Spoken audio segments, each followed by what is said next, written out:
नमस्ते प्यारे बच्चों, कैसे हैं आप सब। आशा है कल से जो आपके बोर्ड एग्जाम शुरू होने वाले हैं उसकी तैयारियां आपने बहुत अच्छे से कर ली होगी और आपको सब कुछ याद भी हो गया होगा। तो आप थोड़ा सा अपने दिमाग को रेस्ट दे दीजिए और मेरी थोड़ी सी बातें सुन लीजिए। मैं कुछ आपको जरूरी टिप्स देने वाली हूँ जो कहीं ना कहीं आपके एग्जाम में आपको लाभदायक होंगी। 3-4 बातें हैं जो आपको ध्यान रखनी है। सर्वप्रथम समय का प्रबंधन।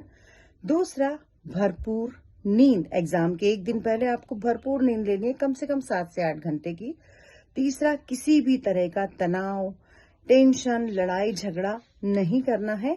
और चौथा, जब आप एग्जाम देने जाएं तो हल्की फुल्की डाइट लेके जाएं, बहुत हैवी डाइट लेके ना जाएं। इन चारों चीजों का साइंटिफिक रीजन है, विज्ञान भी इसको प्रूव करता है।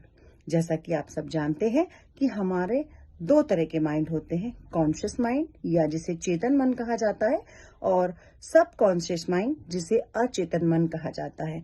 जब हम नॉर्मल स्थिति में होते हैं, नॉर्मल स्थिति से मतलब होता है जब हमारी हार्ट बीट्स नॉर्मल होती है, बीपी नॉर्मल होता है, तो उस समय हमारा चेतन मन काम करता है। और चेतन मन में बहुत जो भी चीजें हमने याद की हुई रहती है वो हमें याद रहता है।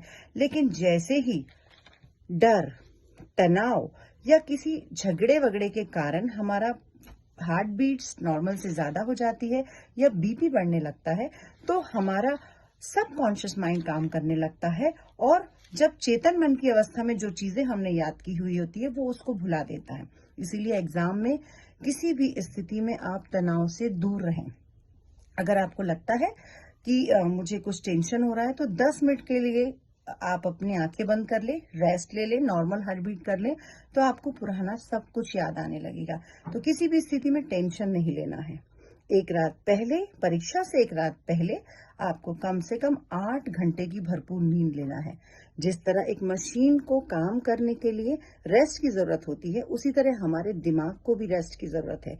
तो आप 8 घंटे की नींद लेंगे तो आपका दिमाग क्या होगा, बिल्कुल फ्रेश हो जाएगा और अगली सुबह जब आप पेपर देने जाएंगे तो सभी चीजें आपको याद आ जाएंगी। आपको ऐसा बिल्कुल भी नहीं करना है कि परीक्षा के आधे घंटे तक पहले तक आप किताब लेके बैठे हैं, रट रहे हैं, उस स्थिति में आप सब कुछ भूल जाएंगे। तो अपने दिमाग को भरपूर रेस्ट दें।